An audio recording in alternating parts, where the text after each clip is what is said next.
Hola, mi nombre es Daniela.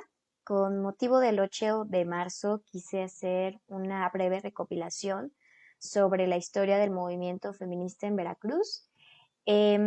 Como hemos visto a lo largo de este tiempo, al haberse tomado el 8 de marzo como una referencia al Día Internacional de la Mujer, se juega un papel importante en la movilización del amplio movimiento organizado por mujeres que luchan por relaciones igualitarias, tanto en el espacio laboral como escolar, familiar, entre otros. El Día Internacional de la Mujer surgió como una fecha de tipo conmemorativa, producto de los esfuerzos y la lucha del movimiento feminista, pero para entender cómo se vive el 8 de marzo en México y específicamente en Veracruz, me ha parecido importante comprender de dónde surge esta fecha. Creo que cuando recuperamos la historia del Día Internacional de la Mujer, evidenciamos una especie de dialéctica en la cual no solamente se trata de una lucha por la igualdad entre mujeres, sino también entre todos aquellos que sufren algún tipo de violencia. Si bien el origen de la celebración se asocia con el incendio de la fábrica textil Triangle Raceways Company el 25 de marzo de 1911, en el cual murieron aproximadamente 122 mujeres, dicha fecha marcó el movimiento obrero en Estados Unidos. Pero esta historia no está directamente relacionada con la proposición de un día por la lucha de las mujeres. Sin embargo, me parece que sienta un precedente. Eh, para 1910, durante la Segunda Conferencia Internacional de Mujeres Socialistas, Clara Zetkin, que es una política y líder alemana de origen judío, propuso un Día Internacional dedicado a la lucha de mujeres. Pero bueno, en este tiempo no se definió como una fecha en específica. Cabe destacar que en este tiempo el derecho al voto de las mujeres era una de las principales reivindicaciones femeninas en la mayoría de los países del mundo. Algunos estudios afirman que lo que definió esta fecha fueron las manifestaciones de mujeres el 8 de marzo de 1917 en Rusia, que sería el 23 de febrero según el calendario juliano. Fue hasta la década de los 60 que se recuperó el Día Internacional de la Mujer y en 1975 por parte de la ONU se fijó el 8 de marzo como fecha mundial. Si bien para hablar de feminismo hay diversas fases que comúnmente se les conocen como olas, no debemos entenderlas como un proceso lineal, sino que está en constante transformación y que cada espacio tiene como ciertas peculiaridades. En un contexto muy general, la primera ola se relaciona con la Convención Formal sobre los Derechos de las Mujeres en 1848. La segunda ola va de 1960 a 1970 y se caracterizó por una búsqueda de espacios, por la lucha por los derechos reproductivos y la lucha por la libertad de disponer de los cuerpos. De ahí el lema "Mi cuerpo me pertenece". Ya para la década de 1980 fue una época especialmente dura y reveladora debido a lo que se llama una epidemia de SIDA, que puso de manifiesto la necesidad de crear organizaciones que abogaran por la dignidad de las personas no heteronormadas. Ese es un concepto que se utiliza mucho y que hace referencia a lo relativo a un sistema sociopolítico y económico en el que la heterosexualidad y lo masculino tiene una supremacía sobre el resto de las identidades sexuales. Si bien esta ola no tuvo la misma potencia que la segunda, se intentó construir una agenda feminista en donde los temas principales fueron la búsqueda de justicia, la violencia hacia las mujeres en lo privado, la violencia de Estado. La cuarta ola fue una de las más fuertes y determinantes para analizar las realidades de nuestro presente, pues desde el 2010 ya había una especie de concientización paulatina sobre la lucha contra el patriarcado y su versión más extrema, que es el feminicidio. Ni una menos fue una de las consignas que caracterizó al movimiento, el cual se concentró sobre todo en América Latina como producto de una serie de problemas de larga duración que van reuniendo los cuestionamientos de las olas anteriores, así como de sus resignificaciones. Para el caso mexicano, antes de los años 80, el Estado ya jugaba un papel activo en la vida económica y social del país, lo que había llevado a establecer una serie de programas sociales para asegurar a la población un nivel mínimo de bienestar en busca de una ayuda a los más desfavorecidos, de tal modo que se buscaba garantizar el empleo y las pensiones, por ejemplo. Pero tal como escribe Minea Villea, el Estado era responsable de la construcción de obras de infraestructura como carreteras, hospitales y escuelas. Sin embargo, desde la llegada al poder de gobiernos dominados por tecnócratas, México adoptó drásticamente reformas neoliberales que limitaron la injerencia del Estado en la esfera económica y favorecieron los intereses de las empresas nacionales y transnacionales en detrimento de la población. Por otra parte, la firma del Tratado de Libre Comercio de América del Norte, conocido como Telecán, durante el sexenio del presidente Salinas de Gortari, tuvo como consecuencia una flexibilización de las normas laborales que se tradujo en un marcado aumento del empleo informal, en la pérdida de seguridad laboral, así como en la feminización del mercado de trabajo. Este Telecán también provocó un aumento del desempleo en México, especialmente entre los hombres, y provocó la marginación de las mujeres campesinas antes subvencionadas por el gobierno mexicano, quienes se vieron obligadas a migrar a zonas urbanas o a Estados Unidos. Además, esta situación se agravó cuando la crisis económica del 94 golpeó al país y sus socios capitalistas impusieron políticas de ajuste estructural. Si bien México fue y sigue siendo una sociedad patriarcal, machista, también basada en valores como la superioridad masculina, que de alguna manera sanciona una jerarquía de sexos y que protege la supremacía de los hombres, el contexto económico ha cambiado en las últimas décadas, transformando el rol tradicional de las mujeres. Bien lo menciona Minea. Además de tener que cumplir con las tareas domésticas habituales y cuidar a los niños, las mujeres han ingresado a la fuerza laboral para ganar dinero y contribuir con los ingresos familiares.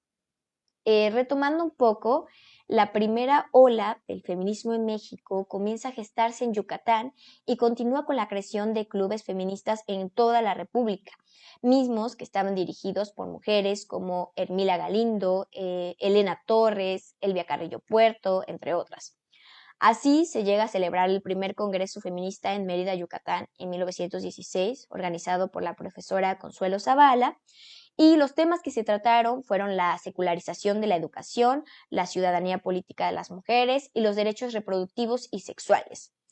Aunque ninguno de los derechos planteados se obtuvo de inmediato, el Congreso sirvió para resaltar la deuda que nuestro país tenía con sus mujeres.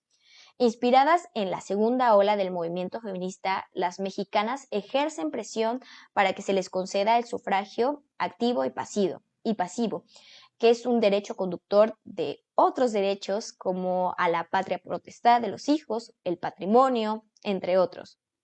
Este logro por fin se cristalizó en 1953 durante la presidencia de Adolfo Ruiz Cortines. El derecho a decidir sobre la reproducción sería la materia de la tercera ola del feminismo, que va de 1960 a los 80. Sin embargo, también se comenzó a hacer énfasis sobre un aspecto generalmente soslayado: la desigualdad de beneficios profesionales, salariales y políticos en perjuicio de las mujeres. La píldora anticonceptiva fue sin duda la piedra angular sobre la que se consolidó este movimiento. En esta ola se integran grupos diversos de mujeres que habían sido segregados, como las mujeres indígenas, negras, pobres, lesbianas, entre otras. En 1993 se conminó a los partidos políticos a promover la participación política de las mujeres, y en 1996 se recomienda a estos partidos el no postular más del 70% de las candidaturas del mismo género. En 2002 se aplica la cuota de 70 a 30% en candidaturas a diputados y senadores, tanto en la lista de RP, en cada uno de los 3 primeros segmentos, que van a estar integrados por una candidatura de género distinto. Y bueno, finalmente, la cuarta ola feminista, que podría decirse que es, entre comillas, actual, se desencadenó con el movimiento Me Too en 2017, que busca el fin del acoso, de los feminicidios y la despenalización del aborto. Ha habido todo tipo de manifestaciones. La ola feminista actual es un movimiento social popular que está bien caracterizado por un activismo presencial y en línea que plantea el fin de los privilegios del hombre establecidos históricamente. Denuncia también la violencia machista, los feminicidios y el acoso sexual y reitera la demanda de la despenalización del aborto. Un violador en tu camino se volvió un himno feminista mundial y la culpa no era mía, ni dónde estaba, ni cómo vestida. El violador eres tú. Para el caso de Veracruz, tal como plantean varias autoras, y en específico una tesis que sintetiza muy bien el tema sobre movimiento feminista en Veracruz a través de las organizaciones de la sociedad civil, es la de Jacqueline Estrada Bautista. La autora plantea que desde el siglo XVIII se tienen registros de un intento por parte de las mujeres para desafiar el orden establecido por la jerarquía de género. Si bien hablar del movimiento feminista en las entidades federativas, tal como menciona la autora, implica dar cuenta de los procesos sociales e históricos presentes en dicho espacio, pues esto solamente nos va a permitir entender cómo se gestan los movimientos, pero no solo se queda en eso, sino también cómo se van transformando en estas entidades. Como bien escribe Jacqueline, en la primera década del siglo XIX, las mujeres se encontraban laborando en el sector secundario, es decir, en la industria de la generación de alimentos, bebidas, tabaco, en los textiles e indumentarias. Dicha tendencia se mantuvo hasta la primera mitad del siglo XX, donde las movilizaciones de las veracruzanas en esta primera mitad están vinculadas a las necesidades prácticas de las mujeres determinadas por las condiciones inmediatas de vida. Sin embargo, sus movilizaciones, aunque no contenían una crítica específica dirigida a la subordinación de las mujeres en un régimen pues, heterosexual, como hoy en día se plantea, su acción colectiva impactaba en la sociedad veracruzana, poniendo en duda su moralidad, honor y respetabilidad. Por ejemplo, las obreras enfrentadas a obstáculos laborales, pero también cuando decidían manifestarse eran objetos de burla. Esto lo plasma muy bien una autora de Historia de las Mujeres, un libro muy famoso aquí en Veracruz, Espinoso, pues a quienes denominaban como las peloncitas, que en los años 20 exhibían en Veracruz su corte de cabello, desafiando las convenciones, las buenas costumbres e incluso las prohibiciones del Vaticano. También podemos encontrar a otras como las molineras, que querían formar su propio sindicato, el de las molineras de Nixtamal, pero como no pertenecían al grupo de los hombres, quienes las relegaban y de quienes nunca habían recibido ningún beneficio, pues se comienzan a organizarse, ¿no? También otras que se les considera rebeldes son las prostitutas que en el puerto de Veracruz se declararon en huelga en apoyo al movimiento de inquilinos que estuvo dirigido por una mujer que se llama María Luisa Marín cuando encarcelaron a su líder, que es Herón Proal. En este contexto se inscriben los dos congresos feministas de Yucatán. El primero realizado del 13 al 16 de enero de 1916 y el segundo del 23 de noviembre al 2 de diciembre del mismo año, al cual asistieron dos veracruzanas, Artemisa Sáez Rollo y la maestra Guadalupe Ward. Ya para 1923 se llevó a cabo en la Ciudad de México el primer Congreso Feminista de la Liga Panamericana de Mujeres y se ha encontrado que la profesora Luz Vera de Alto Tonga, Veracruz, dio el mensaje de clausura y ocupó la vicepresidencia tal como lo escribe la doctora Ana María García, que es maestra de la Facultad de Historia. A la par destaca una mujer de Tlacotalpan, que es Salomé Carranza, quien estaba en contra de las ideas religiosas que influenciaban a las mujeres, pues pensaba que el matrimonio debía dejar de ser un medio de salvación para ellas, pues no requerían de un marido para poder subsistir. Estas ideas sobre la condición de las mujeres y su subordinación en la primera mitad del siglo XX podrían denominarse, según Jacqueline Estrada, como la primera ola del feminismo veracruzano. Pero ya para la segunda mitad del siglo XX, un suceso que va a ser coyuntural con los movimientos estudiantiles del 68, en donde no solo se reprimen a los estudiantes en México, sino que también en Veracruz esto se va a hacer visible. En ese sentido, ligado a grupos sociales como los sindicatos, ligas campesinas, asociaciones de ganaderos y comerciantes, comenzaron a crearse vínculos entre ellos a partir de demandas y respuestas gubernamentales en busca de mejorar sus condiciones de trabajo. Asimismo, otros movimientos que tienen demandas de tipo cultural en este contexto son los movimientos ambientalistas y por los derechos de la mujer, los cuales permitieron la creación de nuevos lenguajes, valores e incluso instituciones. En este contexto, Veracruz tuvo la primera agrupación feminista conocida como Grupo de Mujeres de Jalapa, que se funda en junio de 1980 como un grupo de autoconcientización y después cambiaría su nombre y se convertiría en el Colectivo Feminista de Jalapa.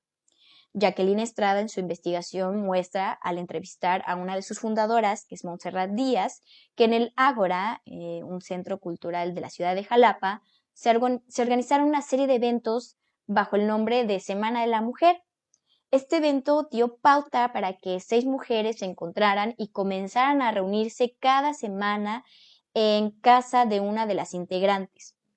En este espacio se dialogaba sobre diversos temas como la menstruación, el cuerpo, los anticonceptivos, la sexualidad, el cuerpo de las mujeres y también temáticas personales como la relación con la madre y el rol de las mujeres en la familia. Al año siguiente organizaron un festival en el mes de marzo en el Parque Juárez con la finalidad de conmemorar el Día Internacional de la Mujer. Durante esta década, las integrantes del colectivo feminista de Jalapa generaron diferentes actividades encaminadas a hablar de la salud de las mujeres y comenzaron a acompañar casos de mujeres en situación de violencia. Finalmente, en el año de 1989, deciden constituirse como una asociación civil. En la década siguiente, Veracruz va a presenciar la creación de otros colectivos y organizaciones feministas, como es el caso del colectivo feminista Cihuatlatoli en la ciudad de Orizaba. En el norte del estado va a estar la agrupación de derechos humanos Xochitepetl, que es una asociación civil que ha trabajado con mujeres indígenas difundiendo sus derechos humanos en la sierra de Guayacocotla. La organización Equifonía, Colectivo por la Ciudadanía Autonomía, va a ser otro. Y para el 2015 se va a llevar a cabo por primera vez el Encuentro de Mujeres Feministas de Veracruz, que derivó en la creación de la Red de Mujeres Feministas de Veracruz. Antecedió a este primer encuentro la creación de conversatorios en la zona del norte, también del centro y del sur del estado, con mujeres feministas, lesbianas, indígenas, comunitarias, del movimiento amplio, jóvenes de la gobernanza e incluso estudiantes. Las principales problemáticas detectadas fueron el incremento de los feminicidios. Esto está ligado directamente con la cuarta ola. Quiere decir que se permea, que se vive aquí en Jalapa, que se vive aquí en Veracruz, que se vive en diversos espacios. También hablan sobre las personas desaparecidas y otro tema que va a ser la despenalización del aborto. Despenalización del aborto. Como se mencionó con anterioridad, desde finales del 2017 se hizo viral un movimiento que se llama Me Too para denunciar la agresión y el acoso. Dicho movimiento también se manifestó en el estado de Veracruz, en donde se sumaron mujeres de diversos espacios, desde los gubernamentales hasta los estudiantiles. Para el caso de las primeras, denunciaron a varios funcionarios por hostigamiento y acoso sexual. Para el caso de las estudiantes, en uno de los eventos a cargo de la anterior rectora, Sara Ladrón, irrumpieron con mantas, pancartas, manifestándose en contra del acoso de algunos de sus compañeros e incluso profesores. A partir de este momento, hasta 2023, el movimiento ha tenido diversas consignas como Nos queremos vivas, México feminicida, La patria mata, que arda la simulación, si tocas a una, respondemos todas, vivas y sin miedo, el miedo ya no nos paraliza, nos despierta, ni una más, ni una más, ni una asesinada más. Disculpe las molestias, pero nos están matando. Cada consigna hace evidente la rabia contra la violencia, la impunidad, la simulación de las autoridades.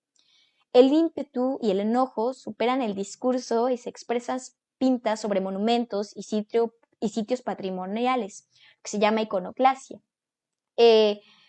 Las mujeres vienen de varios frentes organizados por diferentes facultades, espacios gubernamentales y diversos colectivos. Algunas incluso acudimos vestidas de negro, otras encapuchadas, con rostros cubiertos, otras también empuñamos pancartas, palos. Eh, si bien la pandemia tuvo efectos brutales en toda la sociedad, esta produjo nuevos escenarios problemáticos de violencia estructural, tanto en la economía, reduciendo más empleos formales de mujeres que de hombres, el aumento exponencial de cuidados al interior de la casa, incluso las violencias que se viven dentro de las clases grabadas por Zoom y expuestas en diversas redes sociales.